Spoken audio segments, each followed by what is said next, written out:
Ini berbahaya teman-teman sekalian. Makanya judul kita takut terhadap syirik penting, karena syirik ini bisa menghancurkan amal yang semuanya dan bahkan bisa mengeluarkan seseorang dari Islam.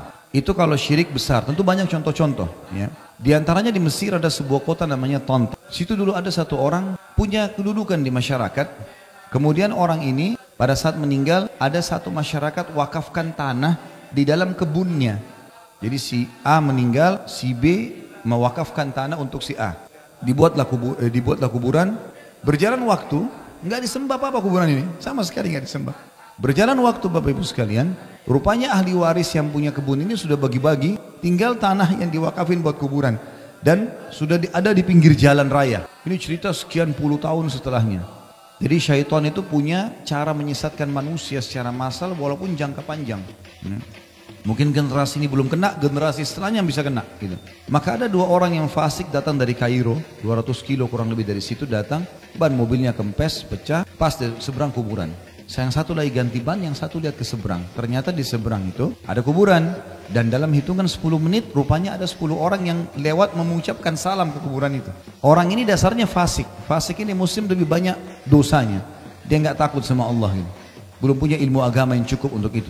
Maka dia ambil kaleng kosong, kaleng bekas di situ ada di pinggir jalan, diambil, dia nyebrang ditaruh di sebelah kuburan. Lalu dia seberang lagi. Dilihat sama dia dari jauh, dipantau 10 menit kemudian. Ternyata dari 8 orang yang lewat ada 2 taruh duit. Dia bilang sama temannya ada proyek nih.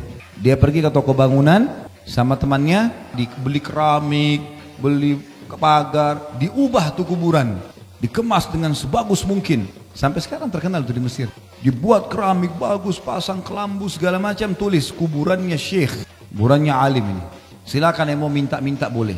Taruh celengan yang bagus. Mereka pantau dari jauh. Malam begitu dibuka, kotak amalnya penuh. Sekarang, ini bukan sekarang ya. Ini saya diceritain oleh guru saya waktu saya tingkat 4 kuliah di Fakultas Dakwah di Madinah. Waktu itu tahun 1998. Kata beliau, sekarang maksudnya tahun 1998 ya. Allahu alam kalau hari kita sekarang 2017 nih. Tapi yang jelas pada saat itu, dosen saya Dr. Fahad Suhaimi hafidahullah, beliau mengatakan, pada saat itu ya, sudah dibangun masjid untuk kapasitas 1000 orang, kuburan tengah-tengah, masjid dibuat. Dan setiap hari orang berbuat kemusyrikan. Tawaf di kuburan itu, minta-minta, taruh air, ambil tanahnya. Paketnya sudah ada itu. Paket kuburan selalu sama itu ya. Jual tanah, taruh air, ya. Minta-minta sudah satu paket. Yang tadinya untuk Allah dialihkan ke situ tuh. Padahal batu itu tidak ada gunanya sama sekali. Maka dia bilang, dan kotak amalnya itu bisa mencapai 1 juta jenih. Kalau kita sekarang mungkin bisa 3 miliar.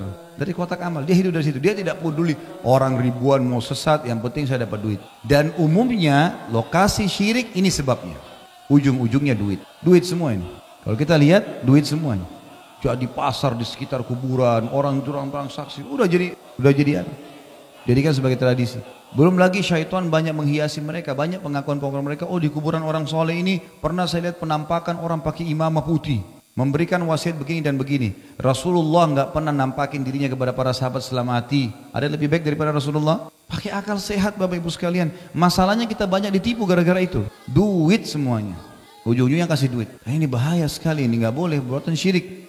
Ya, makanya kita harus khawatir ini membatalkan tauhid kita. Dan syaitan lebih suka itu daripada Bapak Ibu zina. Zina haram, tapi itu lebih disuka karena ini bisa langsung selesai, ini senjata pamungkas buat syirik, maka bisa kufur, gitu kan?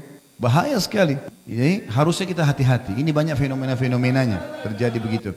احنا كمتصوفة ولسنا شيعة بيقولوا علينا ان احنا عبدة الأضرحة.